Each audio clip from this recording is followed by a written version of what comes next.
When military crises erupt around the globe, the U.S. Army calls on its Rapid Reaction Forces. This video ordnance program examines one of the best-known units of this elite force, the 82nd Airborne Division.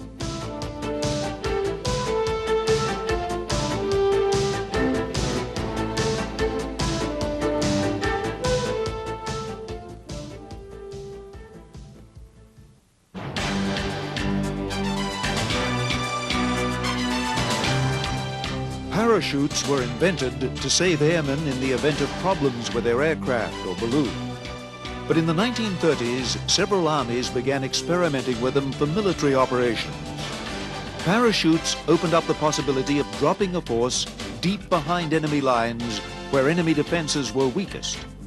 World War II saw the first extensive use of airborne forces in such famous battles as Airborne and Crete.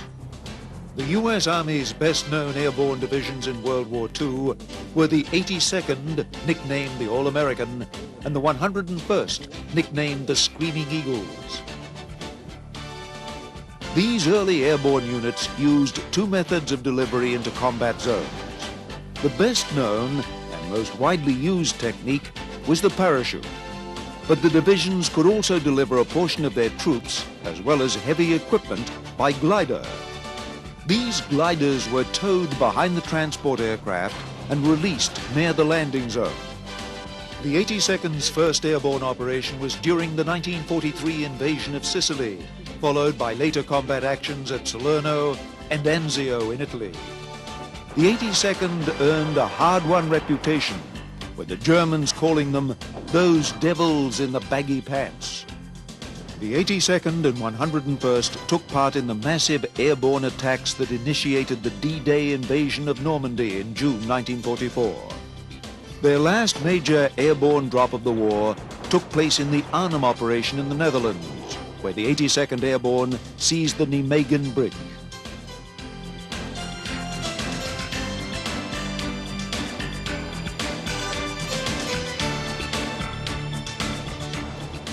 In the post-war years, the technology of troop insertion began to change with the advent of the helicopter. Helicopters could deliver forces deep behind enemy lines instead of parachutes or gliders. The 101st Airborne was converted into a heliborne force, now being called the 101st Air Assault Division as a result of this change. But parachutes still have their place in modern warfare. Helicopters can deliver a force a few hundred miles, but are limited by the range of the helicopters. Paratroopers can be delivered to objectives much further, since their transport aircraft have ranges of several thousand miles. As a result, the U.S. Army's Contingency Corps has both a heliborne and a paratrooper division.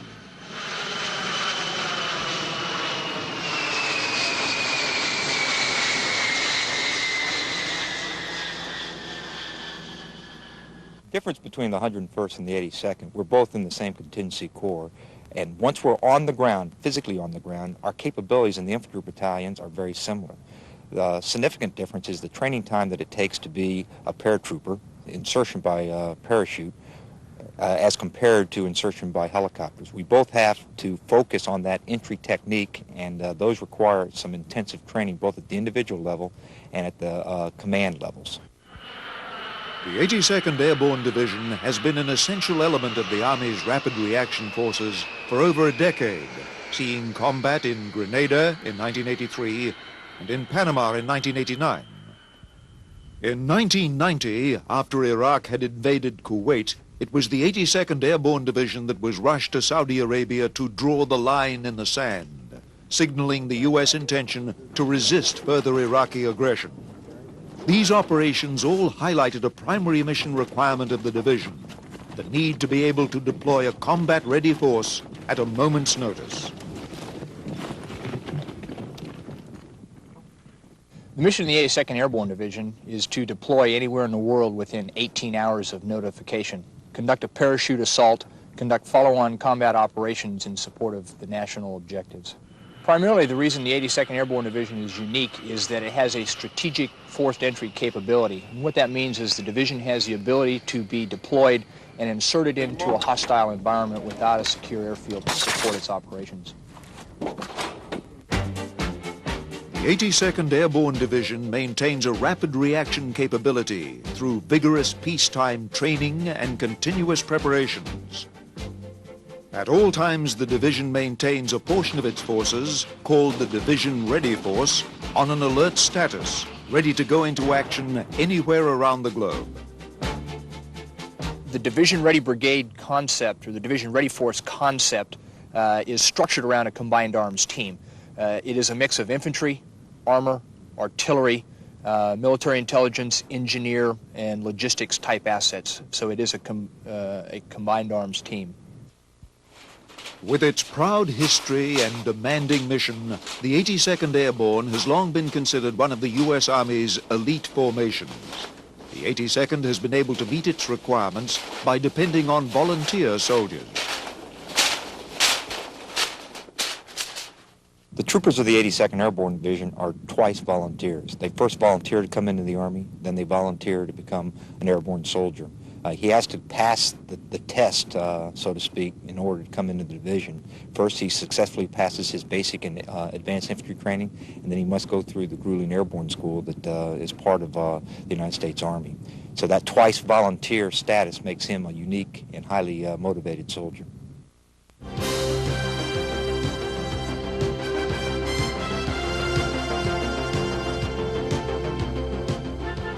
The hallmark of the airborne soldier is the parachute. When going into a combat jump, the paratrooper will be heavily burdened with equipment.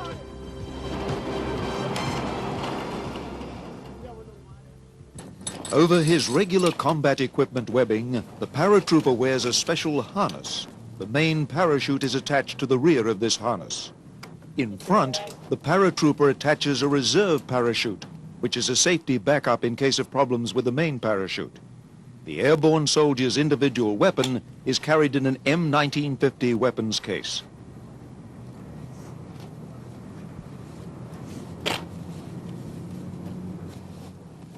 The soldier's Alice pack, or rucksack, is suspended off the front of the harness.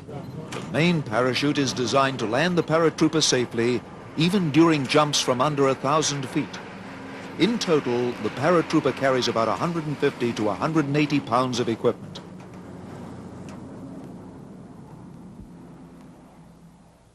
The T-10 Bravo and Charlie parachutes, which you saw inside, are 35 foot in diameter, and they fall at a rate of descent of approximately 15 feet per second. This allows the paratrooper to land safely.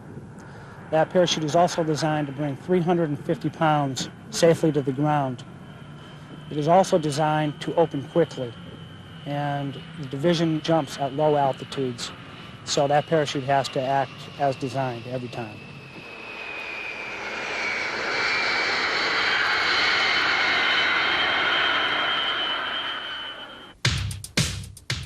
When inside the aircraft preparing to jump, the paratrooper's static line is attached to the anchor line in the aircraft. Upon jumping, the weight of the paratrooper breaks a pack closing tie when the end of the 15-foot static line is reached. When this happens, the parachute deployment bag comes free of the pack tray. Two connector link ties then break, and the suspension lines are pulled out of the stow loops of the deployment bag.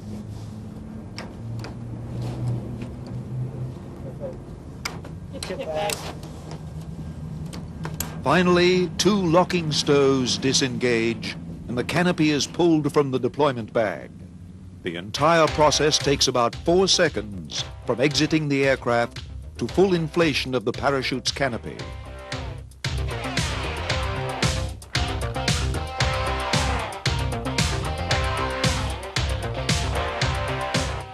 As the paratrooper approaches the ground, he can lower his equipment to reduce the risks during landing.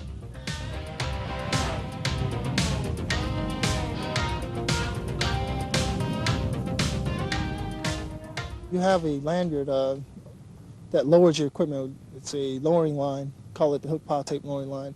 And what it does is it attaches to your Alice pack routes it through your M1950 weapons case and then to a D-ring that's attached to the main parachute harness.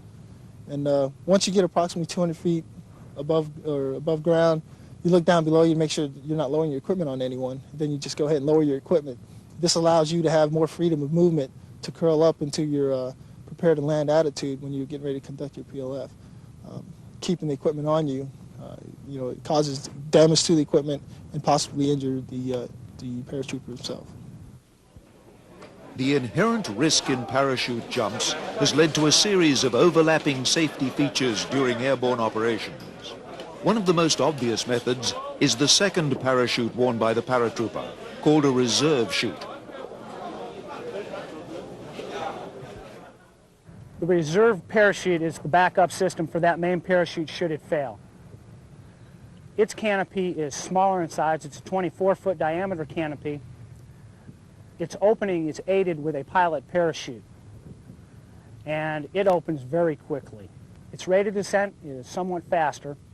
It will not bring down as much weight, but it's designed to open super quick. So if he has a problem, he's got a life-saving device right there in front of him. Since airborne operations are conducted from low altitudes, every effort is made to ensure that the main chute operates every time. Preparing parachutes for operations is the responsibility of the division's 407th Supply and Transport Battalion. We have many safeguards in our inspection process of the parachutes we pack. Since we've come home from Saudi Arabia, we've packed over 83,000 personnel parachutes, and we have not had one that has a rigger-related malfunction. We do this, our process of ensuring that we have a safe parachute is a parachute from the time it's taken off the drop zone and shaken to the packing procedure, back onto the back of a paratrooper going out of an airplane. It's inspected no less than 5 times. So that parachute undergoes a tremendous amount of scrutiny before it ever goes back on somebody's back. During peacetime operations, the paratrooper bundles the parachute into a kit bag after the drop. If this was a wartime situation, the paratrooper wouldn't take time to bother with this. Bundling the parachute after jumps is the first step in ensuring that the parachutes remain undamaged and safe to use.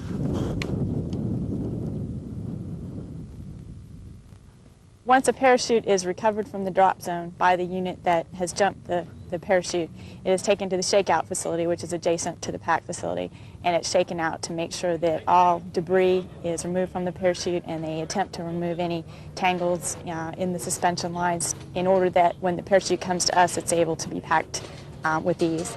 Once it's through being shaken out at the shakeout facility, they send it to the pack facility, and it is then inspected by a parachute rigger and packed. The pack facility at Fort Bragg is the largest of its kind in the United States Armed Forces. The paratrooper's safety is the platoon's key concern. There's one parachute rigger that packs the parachute. There's also an in-process inspector working with that rigger who lays out the parachute, and ensures that it is in proper layout for the rigger. And while he or she is packing the chute, that same in-process inspector is inspecting the parachute while it's being packed. Once it has been packed by that rigger, then it goes to a final inspector who gives it a final inspection. So basically what you have is one soldier packing the parachute and 2 additional parachute riggers that are inspecting it while he or she is packing it. There's a log record book that is attached to every parachute, and it identifies the serial number of the parachute and of the deployment bag, and the packer who packs the chute signs it, as well as the final inspector who inspects the parachute signs it as well. So if there is any malfunction, that parachute that will tell us who packed it. It tells us the number of the deployment bag, which stays inside the aircraft, and the name of the soldier who inspected it. So that's our way of being able to track who packed it. And that's their way of, they know that every time they sign their name to a chute that we know who did it. So it's a little bit of a gut check for them also.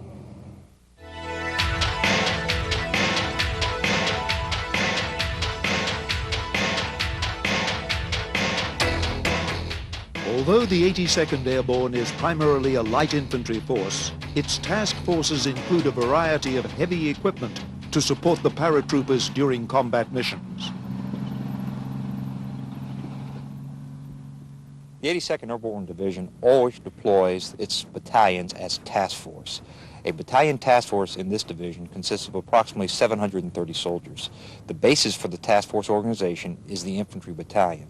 But also assigned to the task force is an artillery battery consisting of 6 105 howitzers, a light armor platoon consisting of 4 M551 Sheridans, an engineer platoon, an air defense platoon, a military police squad, and a military intelligence element. This heavy equipment has to be dropped into the landing zone along with the paratroopers. This can range in size from single containers of ammunition or other supplies all the way up to armored vehicles like the M551 Sheridan. The 82nd uses a variety of special techniques to ensure that the heavy loads will arrive safely in the drop zone.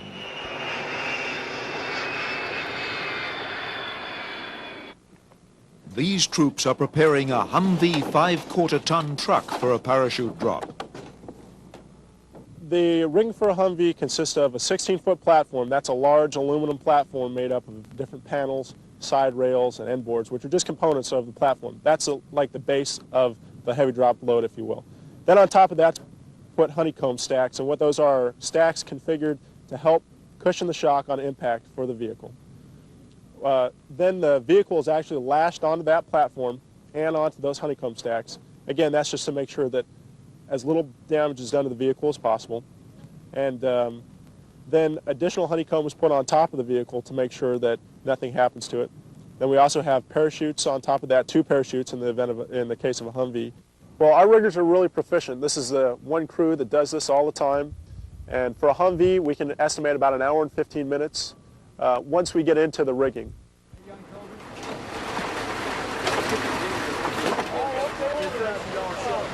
Especially heavy loads like the M551 Sheridan armored vehicle require special attention.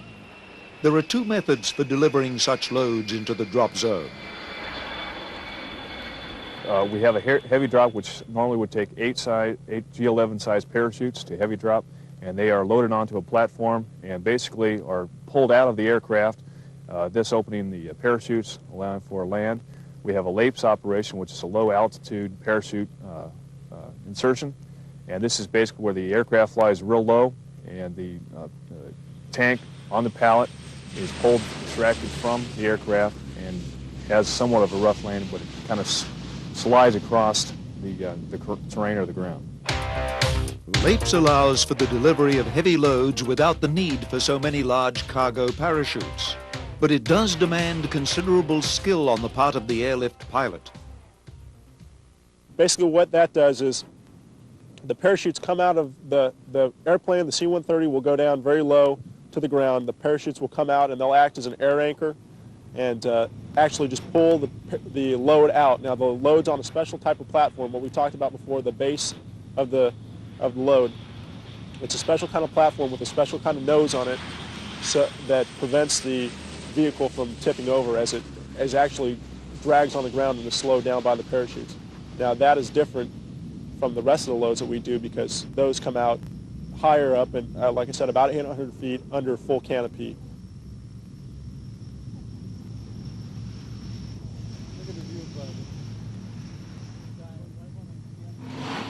The M551 Sheridan armored vehicle is unique to the 82nd Airborne Division. The Sheridan was originally designed to serve as an Army scout tank as well as for air mobile operations.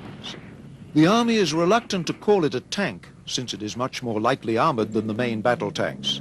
Instead, it is officially dubbed an Armored Reconnaissance Air Assault Vehicle. It has been replaced in other armored divisions by a cavalry version of the Bradley fighting vehicle. The 82nd Airborne Division is the only unit to still use the Sheridan in its original role. The Sheridan was designed to combine lightweight with heavy firepower. Its 152mm weapon is a unique combination of missile launcher and gun, capable of firing either a guided Shillelagh anti-tank missile or a more conventional unguided projectile. The Sheridan is the only U.S. Army armored vehicle which is routinely parachuted. The Sheridan crews are a unique breed of tankers, not only needing to be competent as armored vehicle crews, but airborne qualified as well. Ordinarily for training, we have separate aircraft. The heavy drop loads go on one bird, and we jump in off the other ones. One of the things we've developed for combat operations, like I said before, is the tailgate, where the tank and the crew will both be on one aircraft. As soon as the heavy drop load exits, and the crew will follow the tank out so they get closer to the load on the ground.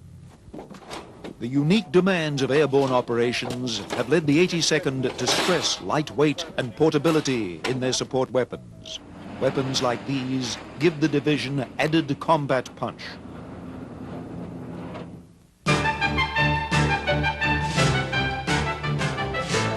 Delivering the paratroopers to their distant objectives is the task of the U.S. Air Force's military airlift units. An important element in division planning is the close relationship between the airborne forces and the airlift squadrons.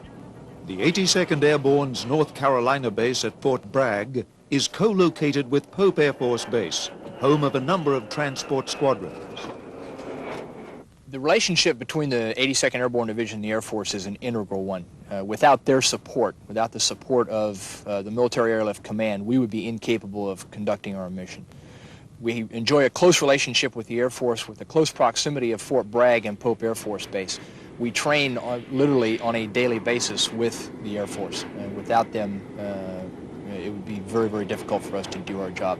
And it's important that we really do operate in a joint environment because of the close working relationship we have with the Air Force, because of the operations we do in conjunction with the Marines. We really operate in a joint environment. Delivering paratroopers is not as easy as it might seem. One of the greatest concerns facing airborne commanders is landing their forces in a very tight pattern and avoiding wide dispersion. This means that the airlift aircraft will have to fly in close formation. This is further complicated by the fact that nearly all wartime combat drops and many peacetime training drops are conducted in the darkness of night. What's extremely difficult for a jet pilot is trying to drop in formation like they're doing here tonight.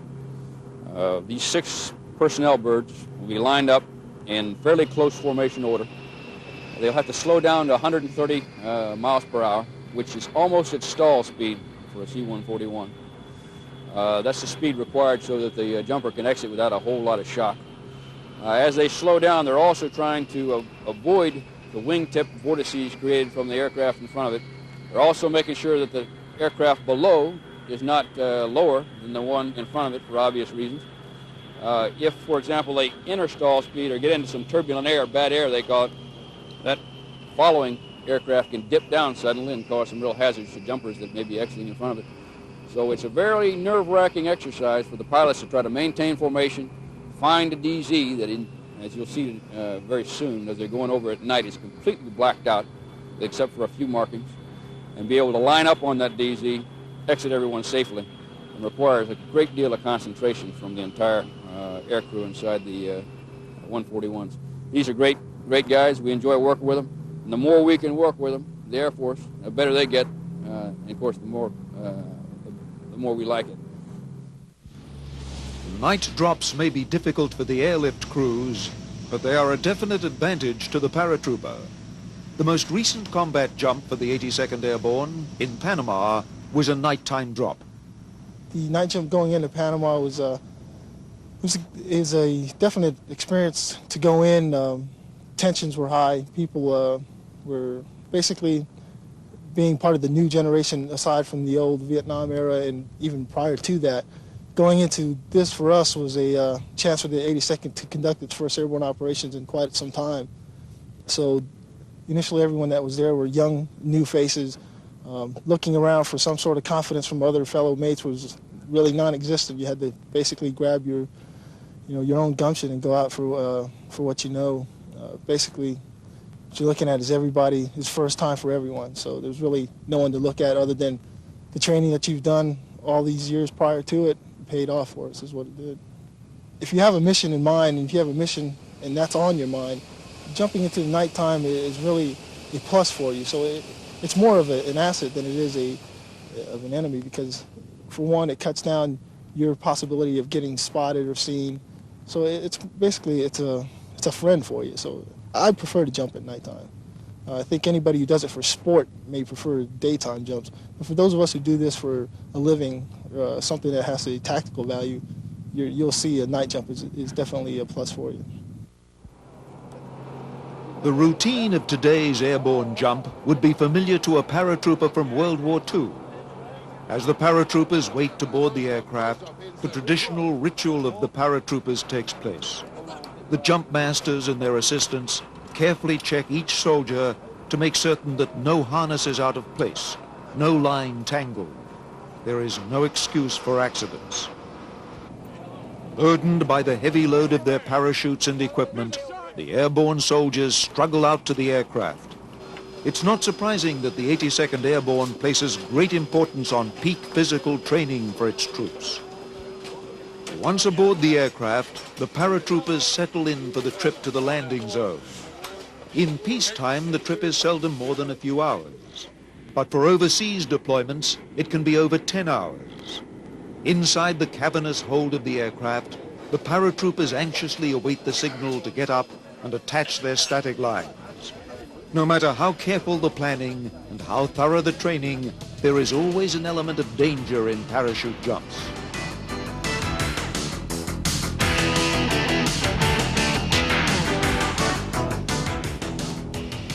On approach to the drop zone, the pilot signals the jump masters in the rear of the aircraft that the drop zone is approaching. The jump master waits for the green light, and the first sticks of paratroopers are soon exiting the aircraft.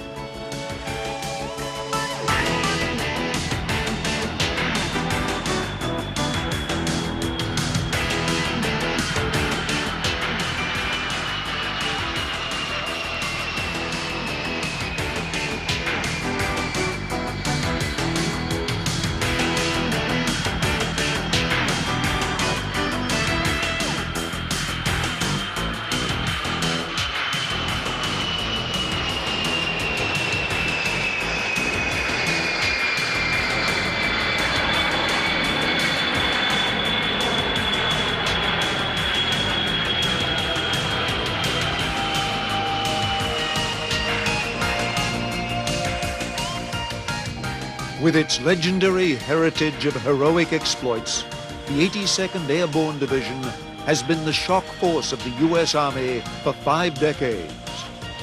When a crisis arises, the Army knows it can depend on the combat skills of the airborne.